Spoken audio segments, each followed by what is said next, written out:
So, hello everybody, and welcome to our next episode of Shadowrun Returns. Last we left off, we'd taken care of the Halloweeners in the area. Jake Armitage has left us because we'd taken care of the Halloweeners in the area, and we've got to examine the murder scene of our friend Sam Watts. And from what we've discovered, we got a test tube, which was significant, and a receipt from the Seamstress Union, which we're entering right now. With somebody named Coyote on the receipt. So Coyote being the last person that seemingly ever saw Sam alive. And so here's the Seamstress Union. Relative to the rest of the Barrens, Touristville is a neon-clothed oasis. At its heart is the Seamstress Union. Housed in an old brownstone building on the corner of Illegal and Opportunity, bums huddle together, gangers strut the streets, and occasional salarymen come slumming. The Union building has been retrofitted, rebuilt, and restored so many times that it's like an aging starlet wearing too much makeup in an attempt to stay young. The wild ivy growing out of the gutters adds to this. As you enter, the murmur of hushed conversations washes over you. The dive bar denizens raise their head, take your measure, then go back to their business. This is the kind of place where everyone knows your name but keeps to themselves. And here we go.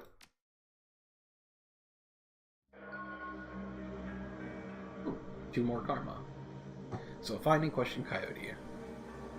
Let us take in the surroundings a bit. I don't actually know what year this is. 2056. Vote for he looks like that doesn't look like a droll, that looks like a dragon. But as far as we know, we haven't seen that sort of metahuman. Spear, Cherry Bomb, Eric Mersman. Yeah, this is what you'd expect from a CD bar like this. Lone Star concern for public safety. I didn't see the first part of that. I assume Nerps is a drink. I commented on it last time. Okay, Orc activist encourages crowd of 7,000 trolls and orcs to fight back against racism. Right. Yeah. Okay. That makes a lot of sense considering the state of how things are. So let's talk to Cherry Bomb. Who wants to let me? Cherry Bomb. The bartender is a striking elf sporting a perfectly toned body, perfectly pouty lips, and perfectly tapered ears. Her eyes harmonize save me and take me in equal measure. Wow. Hitting just the right notes for the maximum extraction of tips. Orcs are used to sneer from beauties like this, but she smiles sweetly when she sees you. Right, because I'm an orc. Hey there, I haven't seen you before. What can I get you? Yeah, let's go. No, I'm not actually. That's tough guy. From the looks of this place, I can probably get anything I want. How about a date? It's just flirting. Something dirty in a clean glass is just like, oh, look how cool I am. I'm just gonna go straight to the point. So I'm looking for a Coyote. She looks worried. No, I think she's away on business. Business, huh? Is she a shaman with a name like Coyote? She laughs. No. She shot a coyote once, thinking it was a shaman who double-crossed her. We've been calling her Coyote ever since. Her face falls. She's been missing since yesterday. Some people think the Ripper got her, but I know her. Coyote can take care of herself. She starts to turn away when a man with the face of a survivor and the zeal of a convert tugs on her arm, at her arm. Hard. It's clear the two have history. They try to keep their voices low, but the intensity of the conversation makes them easy to overhear. Shane, wow, he is so unassuming compared to, like, actually everybody in this game. Jerry, you have to listen to me. If you stick around here, you could end up dead or worse. The Ripper's out there and he's real. The last killing happened just down the block. Now Coyote's missing. They'll probably find her tomorrow in a dumpster without her head. Come on, Cherry Bomb, think. Dumpster without her head. That's pretty intense. I think plenty, Shane. And getting a EH freaking D from WUW in neuroprosthetics studying under Ojemans. And how am I paying for it? Bartendering, tips. There are faster ways for a barren girl to earn that kind of scratch, but I'm not taking it. So what do you want from me? Shane. I want what you want. A better life. A better world for everyone. The Universal Brotherhood can give you that. Universal Brotherhood. Okay. Yeah, I'm just gonna move on. I've heard all this before, Cherry Bomb says. Shane, this isn't some trick to get us back together. Things are different now. I'm different now. The Brotherhood. Yeah, okay. Cherry Bomb. Cherry Bomb's pretty face is hard. Armored in lipstick and low expectations. The Universal Brotherhood is for other people, Shane. Rich Bellevue types who can afford their membership fees and voluntary donations. Shane, this isn't about money. It's about binding the world together in brotherhood. Come with me. Attend a discovery meeting. Get to the core of who you are. I heard Lynn Ellis' friend gave a talk last night called The New Family of the Sixth World. Cherry Bomb. I got a family right here, Shane. They're drunks and lowlifes and whores, but I'd choose them over any of your brotherhood members. Now, Buzz, I need to get back to work. With body language that leaves no question that the conversation is over, Cherry Bomb turns her back on him. Shane... Oh, okay, he just runs away. Cherry Bomb. Sorry I got interrupted. I heard he's got the strength of the righteous, doesn't he? Boyfriend find religion? Or sorry you had to go through that. Sounds like you've got big plans for yourself. Do I want to learn more about the Brotherhood, or do I want to just, like, make her more talk? I mean, that's just... I'll go sorry you had to go through that. Her pretty eye softened. Yeah, I do. I can't stay here forever. You got a look that says you're not just here for entertainment. Are you a badge? Do I look like a cop? I don't think I look like a cop. I think I look pretty, you know, runner-ish. I think you know the answer to that. She regards you with a smirk.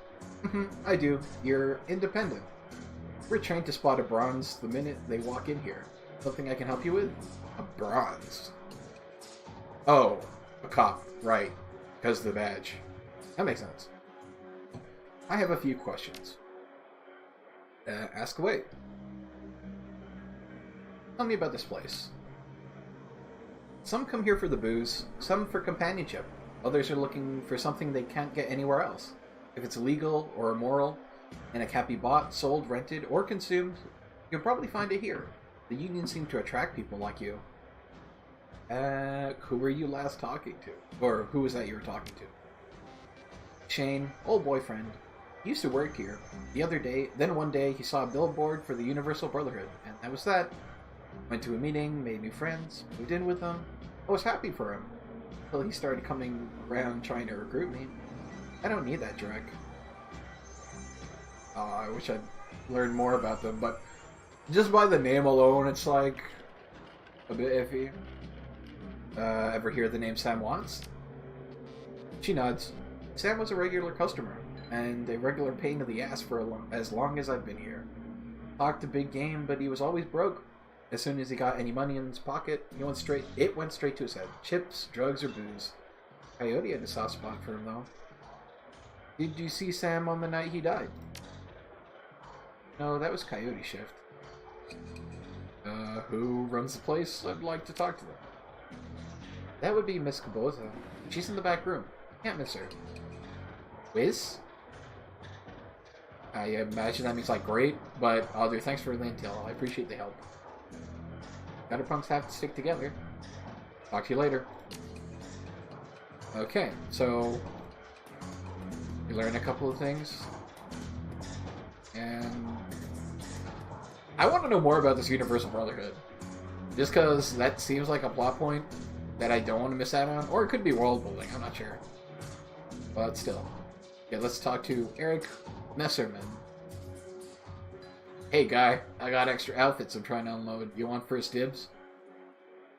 Yeah, sure, I'll take a look. Oh, okay, cool. Do I have money to buy any of this? So this is good because it's not just like, you know, a consumable. So I have the basic clothing for a Shadowrun Street Samurai. Only gives me 1 armor, so it's like, whatever. Charisma, intelligence, willpower. Alley punk would be good. I'm not a mage, so I can't use willpower. More charismatic. The tourist look. I might go full tank because I am Street Samurai, so like plus 3 HP is just a benefit, and 4 armor is great. Yes, let's give me this. Can I? Yeah, sweet. Now, oh my goodness, I'm like so not inconspicuous. Like you just look at me, I'm like, yeah, that's a guy you don't want to mess with. Yeah, that's cool. Okay, that confused me for a second. Right. Let's go into the back. In parks. Donnie, let's go to Jin Parks. See what she's got to talk about. Jin Parks. The Asian woman's expression reads open for business, but her demeanor reads dealer rather than companion. She's a jack on her neck, a gun on her hip, and a chip on her shoulder. She eyes you with a sneer. You look like you could use some firepower. Something simple. I've got guns so smart they practically fire themselves. You looking for tech? Got some of that too, if that's the way you roll. Oh, right, because they mentioned that this is a place where I can do a bunch of buying. I now regret, sort of, doing what I did. A lot of grenades. I will go for a melee weapon, though. Machete. You can knock people... I don't know if you can knock people out, but... Because I killed that guy with a punch in the last episode. Maybe do... Yeah, I want a machete. Oh. Wait, did I own it? Oh, no. Okay. I just equipped it. I got confused for a second. Cool. Thanks, Jin. Mr. Coolway? That's one big guy. That's one big guy. Troll. Mr. Coolway. Posted at the doorway to the VIP section is a towering troll muscle wrapped in an impossibly tailored suit. Whether the product of good genes or expensive aftermarket cosmetic work, the troll's gleaming horns perfectly frame his face, and polished tusks goatee accentuate the set of a lantern jaw. Welcome. Please behave yourself.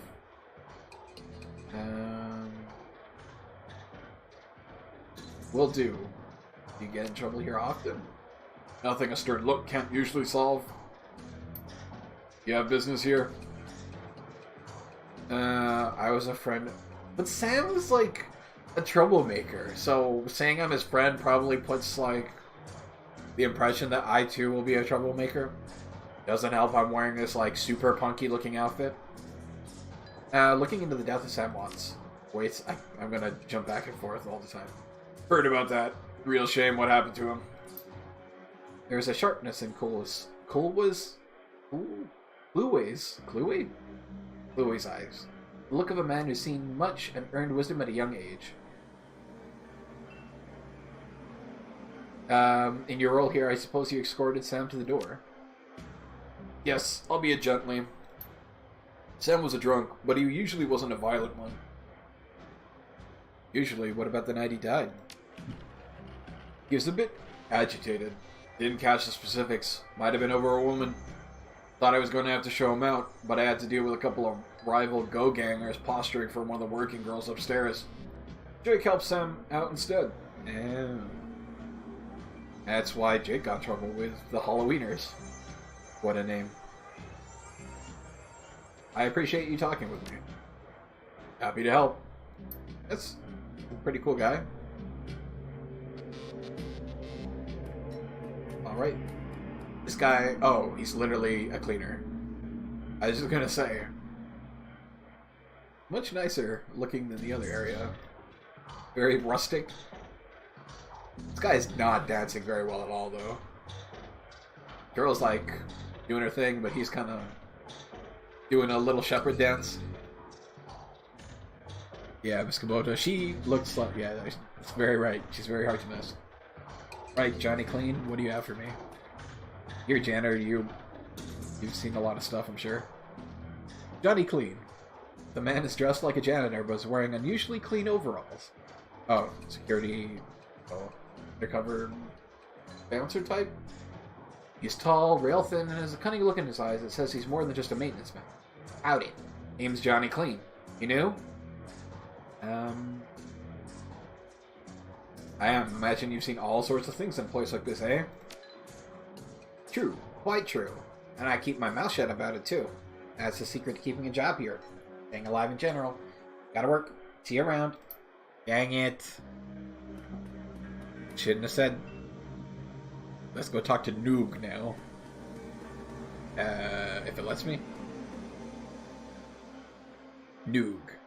Covered in glowing magical talismans and fetishes, the troll does not seem fully of this world. He mumbles to himself constantly, apparently participating in several conversations at once, but with entities you can neither see nor hear. Mutter, mutter. I told you it's not like that at all. Bring me proof and you shall have it. I am honored, your majesty. That was why I said to use mustard instead of catsup. Ketchup. Forgive me, John, I was a fool. He looks you in the eye as other conversations on hold. You may peruse my magical wares and see their glory.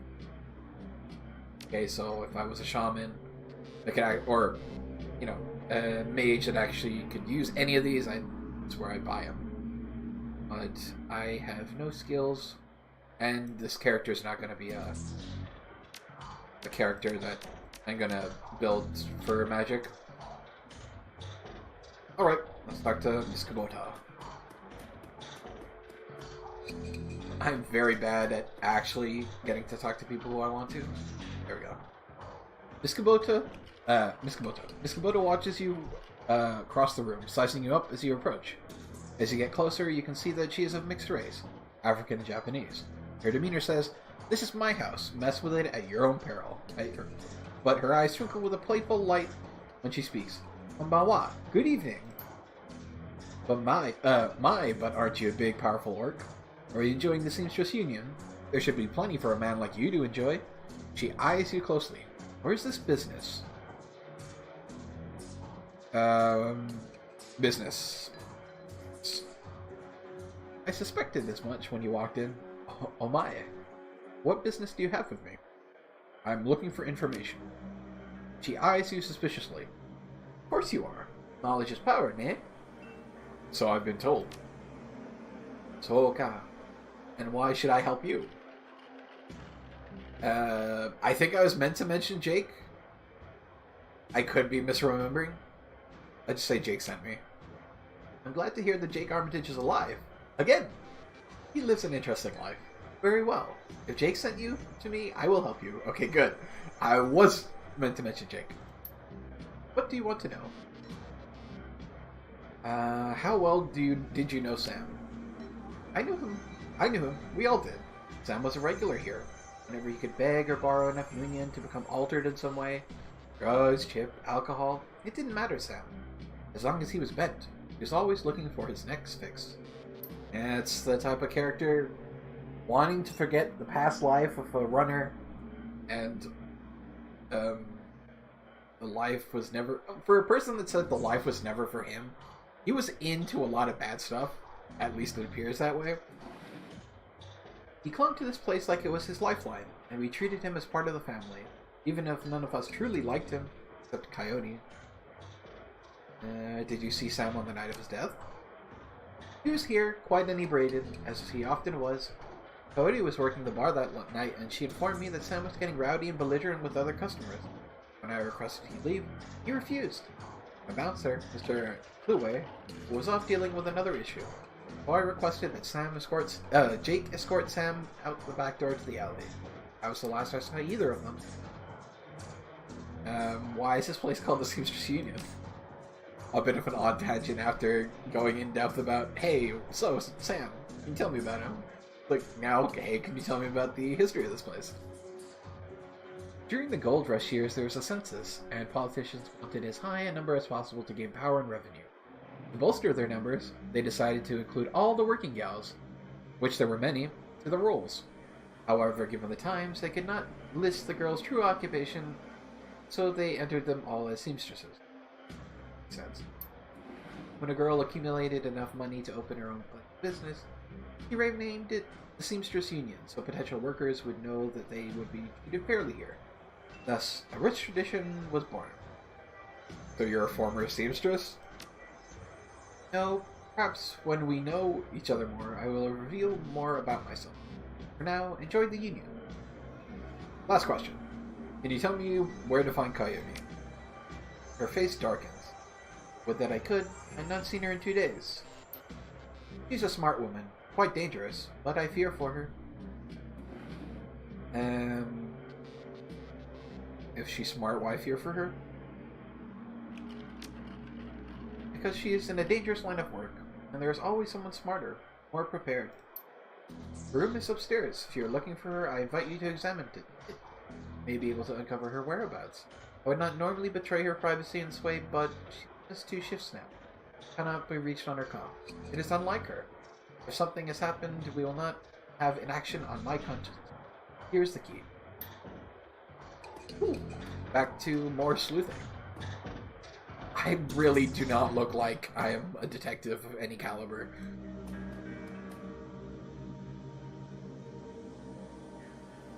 There's a mid-grade security panel attached to the nearby door.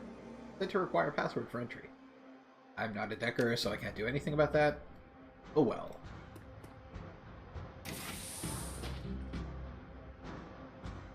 It's a microwave? It looks like a dryer. I'll have to investigate this room. Even the room is supposed to be investigating? Nope. Okay, sorry whoever's room that was. It's very rustic.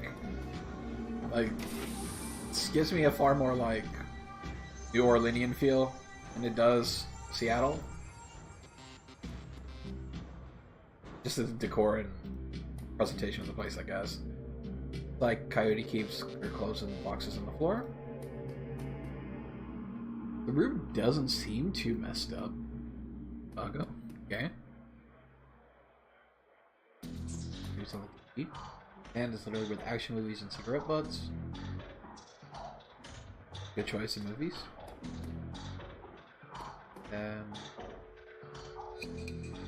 I wish I had checked on the table, the bed. Coyote's computer is ancient, probably fished out of a junkyard. It doesn't even have a data jacket. The cracked display is covered in fingerprints. Tapping the keyboard causes the dust-caked fans to spin up, only to display on-screen password. Without the password, the only other button you can press is password recovery option. One sec, I'm gonna see what's on this, on the bed. Yeah, diary potentially has it. Coyote's bed has a diary with several pages sticking out of it. Open the diary to the first paper. There is a receipt stuck between the pages, and a diary entry. Read the receipt first. Receipt for a Browning Max Power pistol from Jim Park downstairs, with a note saying how big guns on hot women turn her on. Okay. Let's read the diary entry. I came back from my shift to find 4 of Paco's goons sleeping on our apartment floor. Getting fragging ridiculous. I want to be with him. With the real Paco, but this Cutter direct keeps messing everything up. I love him, but he's totally different with the gang. It's how I make cash, baby, he always says. I try to tell him he doesn't need the cash. I can support both of us with what I make in Seamstress Union. But he still goes on these runs. With these bozos all over my floor, I feel like he's just seeing how far he can push me before I kick him. I try to be patient, but why does it always have to be one way? Talking about Sam? I can't. It's Paco. Paco is. As soon as the last cutter was out the door, I lost it. I told him if he ever pulled Drek like that again, that he would be sleeping in the alley. Of course he begged and pleaded with me, telling me it wouldn't happen again.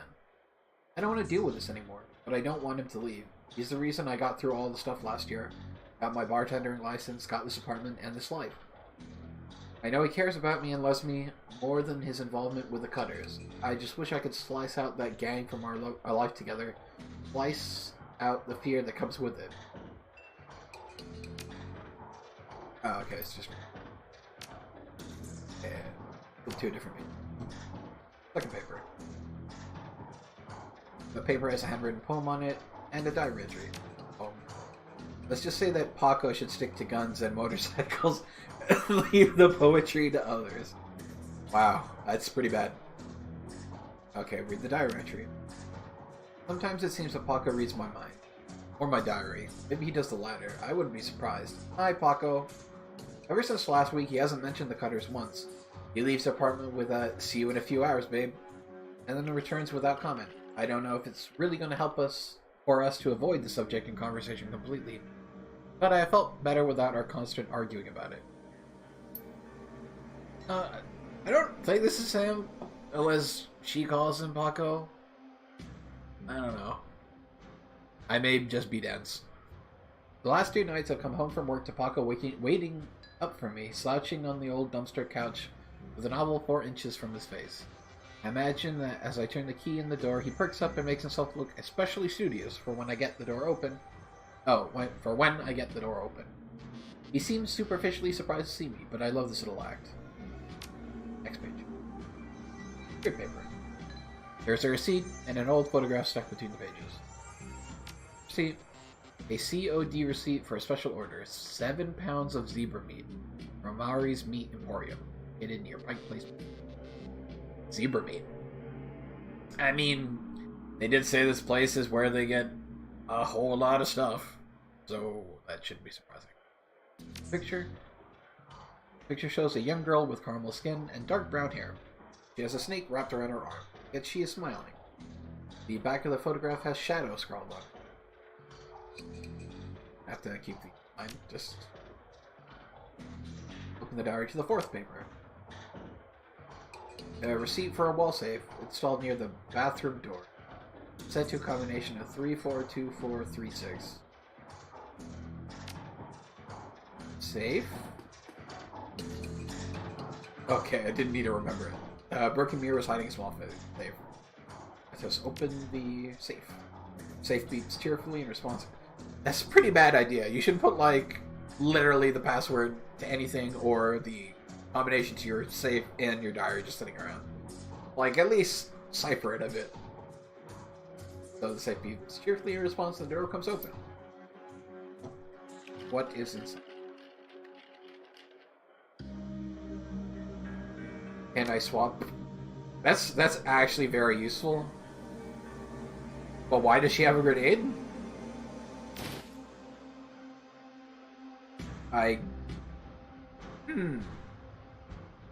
That didn't help me with finding the password.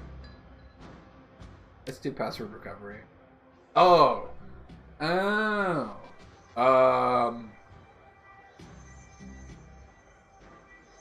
What? Wait, what? Hey, she didn't mention it about once. Unless I'm stupid. Am I stupid? It's not... Oh! Oh, Shadow. Okay. I'm dumb.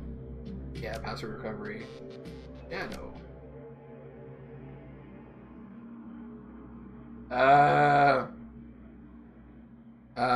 What?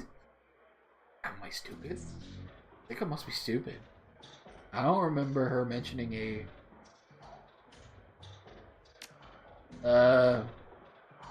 I'm real stupid. Go back to the diary. Yes, the Cutters.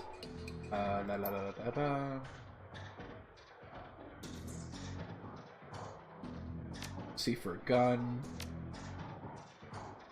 I can't read it because it's just bad.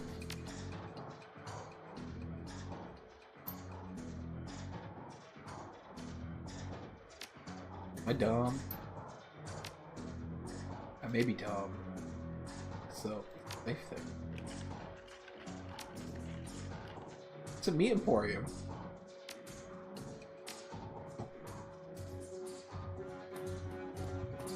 Yeah, this is just a bunch of action movies. I'm stupid. How am I supposed to know what her favorite band is? How am I supposed to know? Can I go back and talk? I'm gonna feel real dumb after doing this.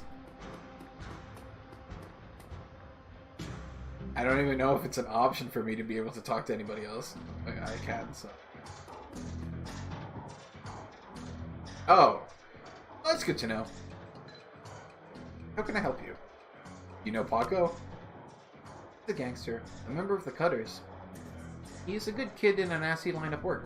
I warned Coyote against getting too attached to that type. They won't live long. I already know his pet. Or her pet, rather. Have you heard of Maury's Beat Emporium? Her face twisting the skies. No, I'm a vegetarian. Do you know Jen Park sold Coyote a gun recently? I mean, it's not surprising. Yeah, exactly. I'd be more surprised if she had. Bouncers can deal with most of the troublemakers, but around here you need a gun just to take trash out to the dumpster. I'm not gonna ask about that. You know Coyote's favorite bands? Indeed I do. Place your Starfire records so loud you can hear them down here. I've told Mr. Clueway to have return that track down more than once. Okay. That's good to know. That I could just come back down here and get more information. So, Starfire. Crossword Recovery. Shadow, the Snake. Starfire. Chicago? Yeah! Sweet. I'll see about leveling up. Calendar. 3 days ago, met with Dahlia about gig. Today meet Paco for a date at Pike Place Market. Due in 30 minutes. Contacts. Coyote's contact list has exactly one entry, someone named Paco. There's no contact number or other contact for him available. This does not seem like a very useful list for contacts. Access history then. A quick scan of her recent searches shows that Coyote has been reading a great deal about hellhounds. It also suggests more than a casual interest in vintage action figures. I admire her passion. Okay.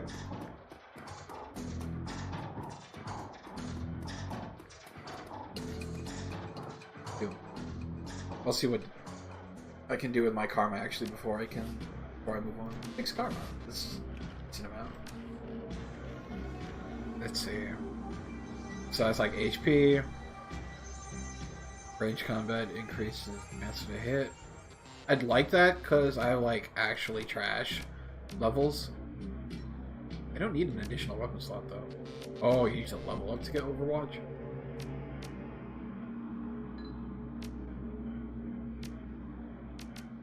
Yeah, I'd like more information.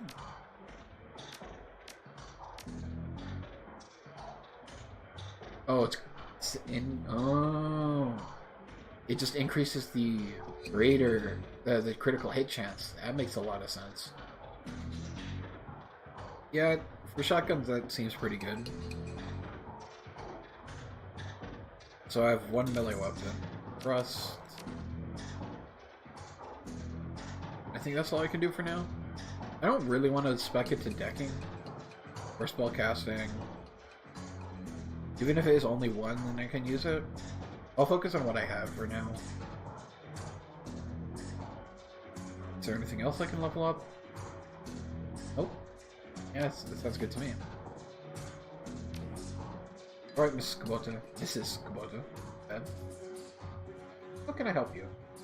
Coyote has a date with Paco at Pike Place Market in the next half hour. If we go down there, it might bring me peace of mind. I'll call a cab for you. Should be able to get you there in time. I'm about to kudasai. Good luck! and I'm guessing that'll move me to the next area. I will move to the next area, and I think we'll call that a day. Hopefully you enjoyed. This episode was a lot more story, reading, and dialogue. Less so about the combat, but I feel like that's what most of this game is going to be, and hopefully it was enjoyable. And if you liked it, like, comment, subscribe, and all that. And see you next time.